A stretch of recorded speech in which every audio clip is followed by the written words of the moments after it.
আমার ফ্যামিলি আমাকে ভালোইতে চলে গেছে সেদিন। শেখ হাসিনা পালিয়েছে তাই আমাদের নতুন স্বাধীনতা দিবসের দিন অনেক ভালো লাগছে আমার। সেই 1 বছর আগে আমার হাতটা ভেঙে দিয়েছিল, মাথা বেড়ে দিয়েছিল, আমার পাও ভেঙে দিয়েছিল, কিন্তু আমি অনেক কষ্টের পরে বেঁচে আছি। থাকার পরে 1 বছর পরে আমি সময় বেতনা পাইলাম।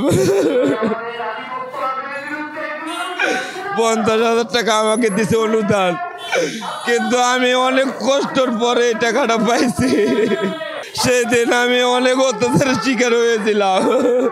আমার ফ্যামিলি আমাকে ভালোইতে চলে গেছে সেদিন। এই টাকার জন্য আমাকে ছেড়ে চলে গেছিল। আমি অনেক আহত ছিলাম, কিন্তু আমি চিকিৎসার টাকাও সেদিন পাইনি। বিভিন্ন জায়গায় আমাকে অনেক পেডেল চালিত রিক্সা ড্রাইভাররা আমাকে বাঁচিয়েছে।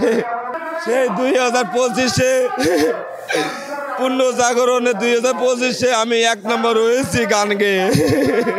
আমাকে 50,000 টাকা দিয়েছে।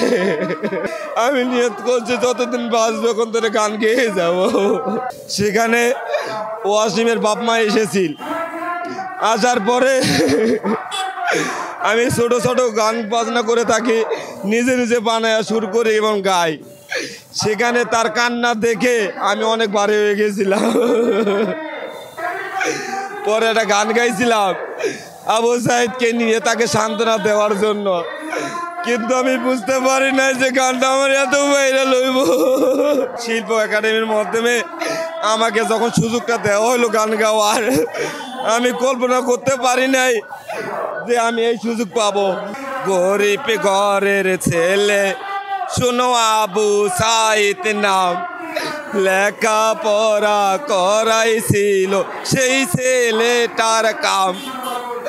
গরিব ঘরের ছেলে শোনো আবু সাইদ নাম, লেখাপড়া করাইছিল সেই ছেলেটার কাম। বাপে কান্দে মায়ে কান্দে, কান্দে ছোট বোন, ভাইটাই আমার শহীদ হয়েছে জানে সর্বজন। দীর্ঘদিন ধরে একটা স্বৈরাচারী শাসন ছিল, মানুষের কথা বলার এবং মানে মুখের যে ভাষা সেটা কেড়ে নেওয়া হয়েছিল।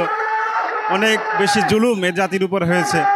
তার ফলশ্রুতিতে ছাত্র জনতার যে বিস্ফোরণ এবং গণ অভ্যুত্থান হয়েছিল গত বছর 5ই আগস্ট, স্বৈরাচারী শেখ হাসিনা এদেশ থেকে পালিয়ে যায়।